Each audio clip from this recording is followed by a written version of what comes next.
1. I work as an instructor teaching parkour and free-running basics to small kids, ages 2 to 6. And most of my classes are in private institutions like schools or specialized gyms. Now, I say basics, but it really is more bodily control and perception than bona fide parkour since they're really young. I separate kids based on age and skill into different classes, which change them accordingly. Having the older kids dip their toes into actual parkour and free-running skills. Now on to the story. I had this mother, R.E.M., of 2 kids entitled Kid 1 and 2, ages 2 and 3, respectively. Come for a test class to see if the kids are interested. The kids enjoy the class since I try to make them both challenging and fun by playing games, where they have to traverse obstacle courses, and I try to set up scenarios for them to use their imagination, such as the pirate ship is sinking, we have to jump onto the lifeboats, etc. The administration later lets me know they enrolled and all is well. Now, something you have to know about my classes is that even though they are taught in a special order-made room, and I make sure most surfaces are padded and I'm super paranoid about accidents, so I do my best to keep a safe environment, sometimes kids can take a fall, especially if they aren't following instructions and throw tantrums. This was the case with entitled Kids 1 and 2, since they were always refusing to listen to instructions and threw tantrums when I tried to explain why they couldn't just run off to play in the room, as if it was just a playground, which it absolutely isn't. After a couple of weeks of this, EM comes into my classroom to tell me, not ask, mind you, that her kids are ready for the advanced class, which is ages 5 to 6, because they have grown bored of the kiddie class since they are so much better than the other kids. They are not. I politely let her know that, although they are indeed pretty active kids, they first have to become responsible of their actions, since they tend to push kids around and not listen to instructions, and therefore they are not ready since the older kids' class is way tougher, and I can't just follow 2 kids around to take care of them and neglect the rest of the class, since there could be an accident. Now, these are not in any way big groups. I only take groups of 5 kids at most, since it's all I can handle on my own to make sure every kid is as safe as possible. But having to take care of underage kids and leaving other 3 kids unattended is a big no-no in my book. Anyway, EM doesn't seem to take my words kindly, but accepts my decision, or so I thought. Next week, I come in to have the receptionist tell me EM had basically thrown a tantrum to have her kids go into the advanced class anyway, despite my warnings, and asks me if I can just let it slide this time. Obviously, I am not okay with this, as it endangers not only her kids, but other kids as well. But I can see her storming into my classroom again, angrier this time if I say no, so I ask the front desk to have her sign an additional waiver to the one she already had to sign when enrolling the kids. The day comes in. I have to teach the advanced class, and in come marching with a smug grin none other than EM and her kids. I welcome them and start my class, which, as I said, is way more demanding, and has some actual parkour techniques sprinkled in. It would be unfair to the age-appropriate kids to downplay the class just because these entitled kids enrolled, so I don't. However, I keep a close eye on them to avoid any issues. That day, the kids had to clear a small gap jump and latch onto an edge wall and shimmy along while hanging. Picture the hanging movement in the Assassin's Creed series. Everything but the floor is padded, of course. However, it is a substantial fall for kids that age, about 1.5 meters. As I'm helping one of the older kids shimmy along, I see the next in line to make the jump is the elder of the entitled siblings, and I ask her to wait for me so that I can spot her jump in case her hands slip or she doesn't clear the gap. She starts throwing a tantrum about how she's a big girl now and she can do it on her own, to which I respond to just let me be there to make sure she doesn't get hurt. I run back to her after helping the other kid reach the ground and help her reach the wall since she couldn't clear the gap, to which she goes absolutely mad and storms out of the classroom. 5 minutes later, she comes back in with her mother demanding that I let her jump on her own. I once again explain why that is a bad idea, and we run the circuit once again. Again, I am helping the kid, lapping her before I ask her to wait for me. But instead of listening, she jumps on the wall, fails to clear the gap, crashes into the wall face first, and then plops into the ground, knocking the wind out of her. I rush to check if she's unhurt, which thankfully she is aside from the fall, and she then starts swiping at me, and once she recovers, starts bawling her eyes out and storms out of the classroom again. Once again, I am faced with the EM demanding to know why I let her daughter get hurt during my class, and starts accusing me of being negligent and incompetent, and that she'll take measures against the school and me. I tell her that I understand she's upset, but I ask the kid to stay still and wait for me, but she refused to listen, and to remember that I warned her they were not ready for this class, as they did not follow instructions which were meant to keep them safe. EM keeps going on about how I can expect to be fired soon, and the usual entitled parent monologue, and then leaves. I tell the front desk what just happened, and ask them to check the cameras in my classroom, so that they can have proof in case she actually tries something legally, and remind them she signed a second waiver. Thankfully, she never did, and she never came back, even though she paid the whole month in advance. 2. My final field trip of 5th grade was at a theme park, and all the students needed at least one parent to attend for the day. So my mom, the entitled and narcissist mother of the story, and we had a pretty fun day except for the random downpour throughout the day. But most of the rides remained open, and we all enjoyed the field trip. Then, as we're getting ready to head back to school, Josh walks over and sees me standing with everyone else. Approaches me and seemed a bit nervous before handing me a small leopard plushie, saying, "Here, this is for you." I smiled and thanked him happily because I'm a very polite and kind girl. He flushed and quickly retreated to his mom, I believe. Yes, I didn't realize at the time until now that he probably had a crush on me, but just never told me. My mom had gone to the bathroom and came back without me noticing, must have seen Josh giving me the toy and said angrily, "Throw it away, now!" No, Josh gave it to me and I'm keeping it.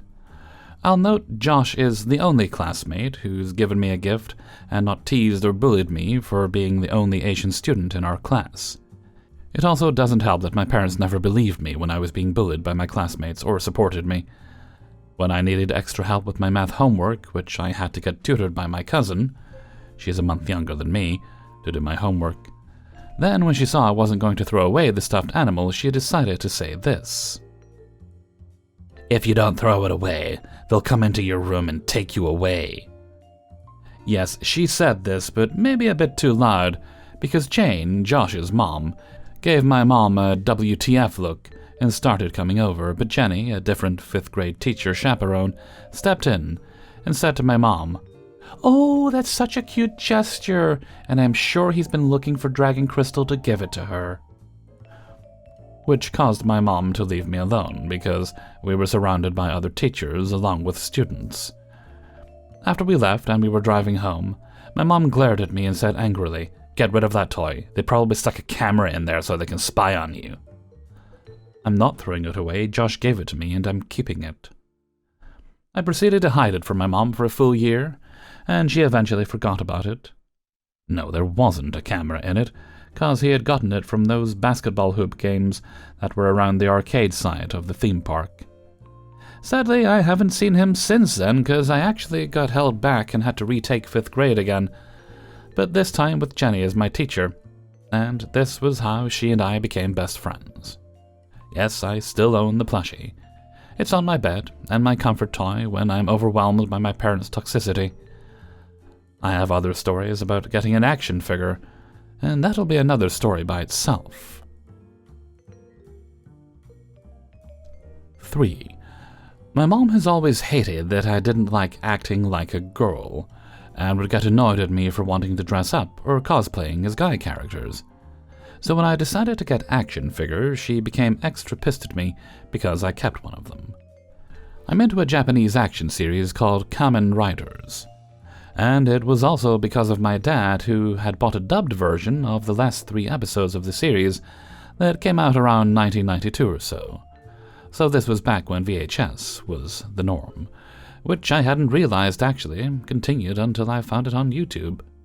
Unfortunately, the company has copyright claimed anyone who uploaded the series, until the company started uploading the series themselves. So a few years ago, when I first decided to go to Anime Detour with Kirito because our parents didn't want him going alone, he was about 19 at the time and I was 24. While there, we were looking around the dealer's room and came across the Kamen Rider stand. I was excited and started looking over all the figures and pointing out the characters I could remember. I eventually stopped and looked at 4 figures that I recognized: Swordform and Xeranos from the Den-O series, Build from the Build series, and Wizard from the Wizard series.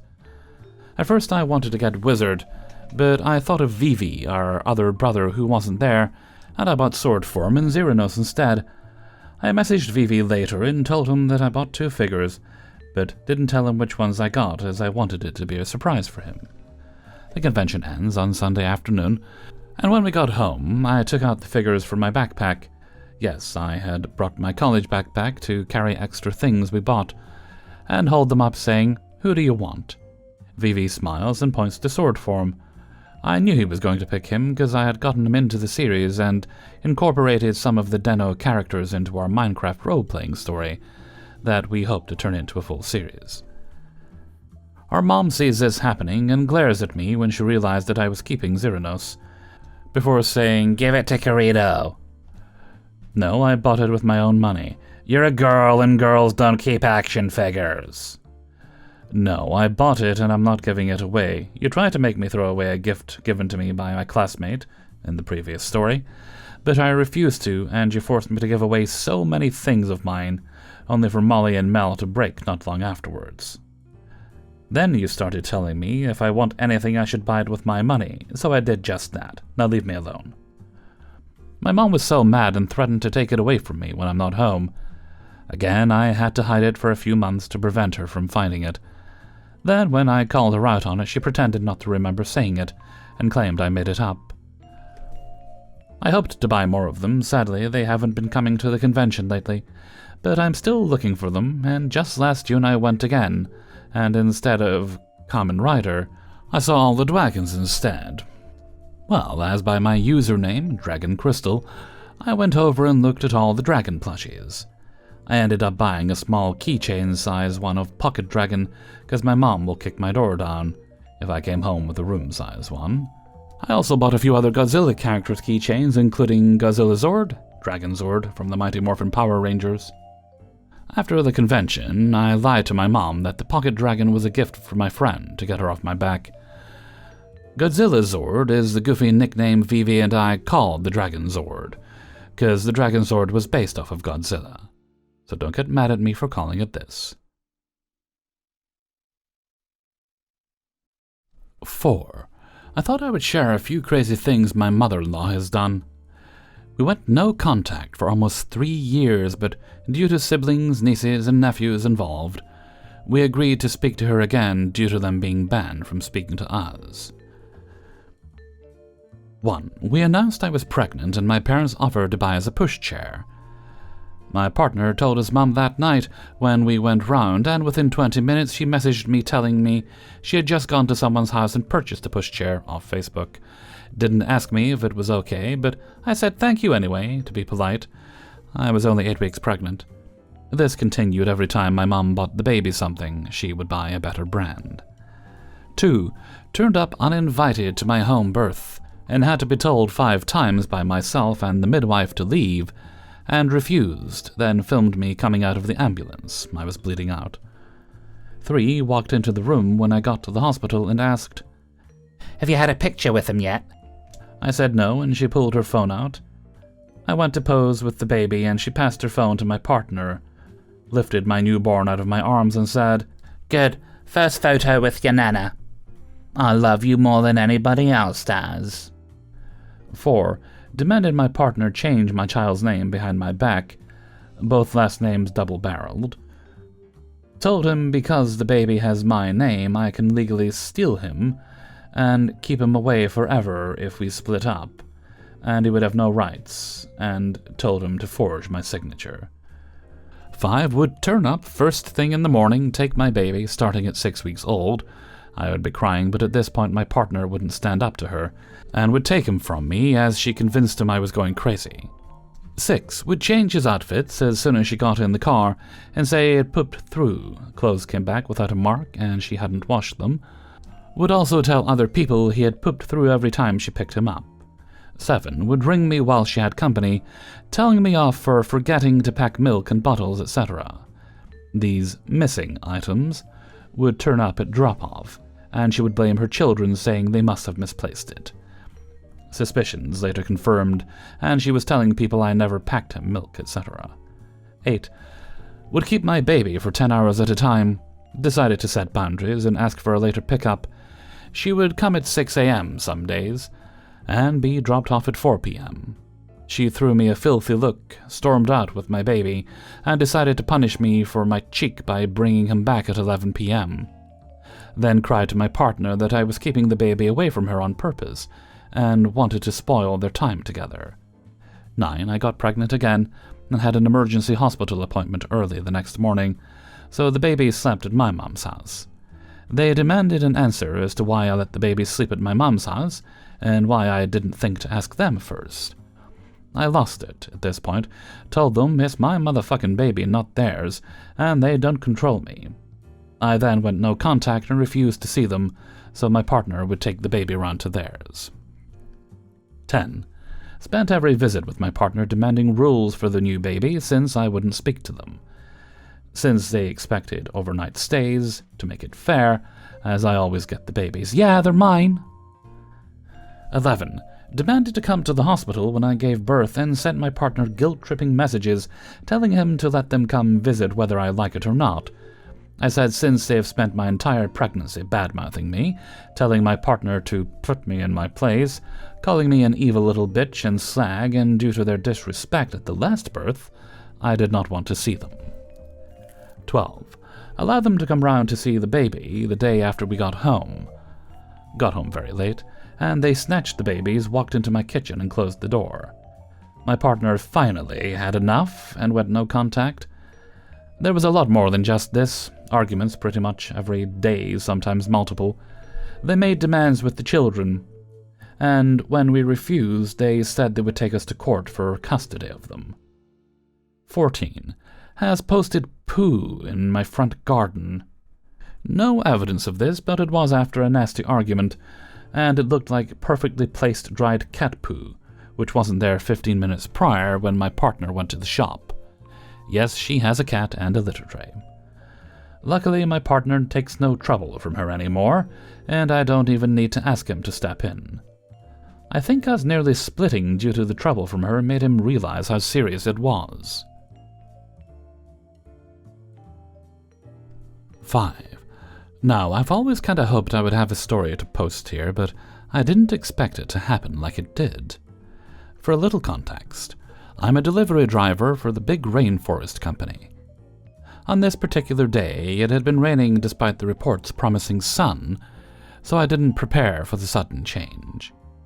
Typically, we get assigned areas to deliver to, so over time we learn the roads and become more accustomed to them.